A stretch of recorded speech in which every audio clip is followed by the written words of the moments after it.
লাইলাতুল কদরের চেয়ে মিলাদুন নবীর রাত কোটি গুণ আরো বেশি দামি। রাত লাইলাতু মাউলিদুল মুস্তাফা লাইলাতুল কদর থেকে লক্ষ গুণ বেশি দাম রাখে। রাসূলুল্লাহ সাল্লাল্লাহু আলাইহি ওয়াসাল্লামের ভালোবাসা সকলকে থাকতেই হবে, তবে এর কিছু সীমারেখা রয়েছে।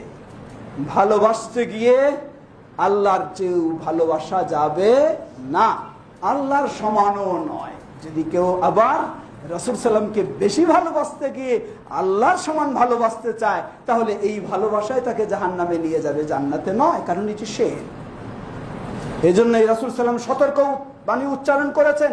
সহিহুল বুখারীর হাদিস, তিনি বলেন, লা তুতরুনি কামা আতারাতিন নাসারা ঈসা ইবনে মারইয়াম, ইন্নামা আনা আবদুহু ফাকুলু আব্দুল্লাহি ওয়া রাসূলুহু। সাবধান, তোমরা আমার ব্যাপারে কখনো সীমা লঙ্ঘন করো না, যেমনই ভাবে খ্রিস্টানেরা ঈসা ইবনে মারইয়ামের ব্যাপারে সীমা লঙ্ঘন করেছে। কি সীমা লঙ্ঘন? আজকে খ্রিস্টানেরা কেউ ঈসা আলাইহিস সালামকে বিশ্বাস করে যে তিনি আল্লাহ, আল্লাহ ঈসা আলাইহিস সালামের ভিতরে অনুপ্রবেশ করে একই হয়ে গেছে, এটাই আল্লাহ। নাউযুবিল্লাহ। আরেক শ্রেণী বিশ্বাস করে যে তিনি হলেন ইবনুল্লাহ, আল্লাহর পুত্র। আরেক শ্রেণী বিশ্বাস করে তিনজনের সমষ্টির নাম হলো আল্লাহ। এই সীমা লঙ্ঘন করেছে। আজকে যারা 12ই রবিউল আউয়ালকে এইভাবে উদযাপন করে, লক্ষ্য করে দেখুন, যারা মিলাদ কিয়াম করে, যখন তারা মিলাদ করে কিয়াম করতে দাঁড়িয়ে যায়, স্বয়ং রাসূল সাল্লাল্লাহু আলাইহি ওয়াসাল্লামের কাছে আবেদন নিবেদন শুরু করে দেয়, আল্লাহর কাছে যে আবেদন করতে হয়। একেবারে সেই খ্রিস্টানদের বাড়াবাড়িতে চলে গেছে, যেটি 1400 বছর আগে রাসূল সাল্লাল্লাহু আলাইহি ওয়াসাল্লাম সতর্কবাণী উচ্চারণ করেছেন। তিনি বলেছেন, লা তুতরুনি কামা আতারাতিন নাসারা, খ্রিস্টানেরা যেভাবে ইবনে মারইয়ামের বিষয়ে সীমা লঙ্ঘন করেছে তোমরা করো না। জেনে রাখো, ইন্নামা আনা আবদুহু, আমি তো কেবল তার বান্দা।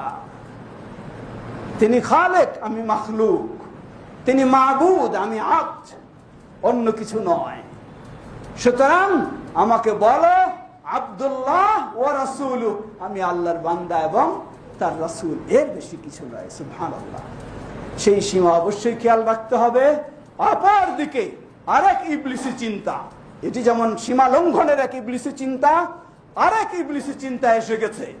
তাদের কথা হলো, কোরআন যেখানে রয়েছে সেখানে হাদিসের কি প্রয়োজন? কোরআন যেখানে রয়েছে হাদিসের আর কি দরকার?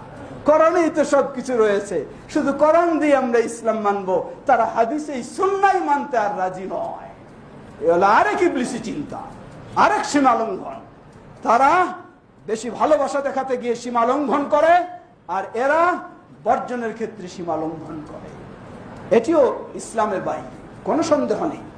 যারা বলবে হাদিস মানি না, সুন্নাহ মানি না, বিশুদ্ধ প্রমাণিত হওয়ার পরেও নিশ্চিত, আপনাকে নিশ্চিত হতে হবে তারা মুসলিম নয়। তারা মুসলিম নয়। তারা আসলে দাবি করে কোরআন মানে, আসলে তারা কোরআনও মানে না। কোরআন যদি মানত তাহলে বাধ্য তারা রাসূল সাল্লাল্লাহু আলাইহি ওয়াসাল্লামের হাদিস মানতেই হবে, এটি কোরআনই তাদেরকে বাধ্য করবে।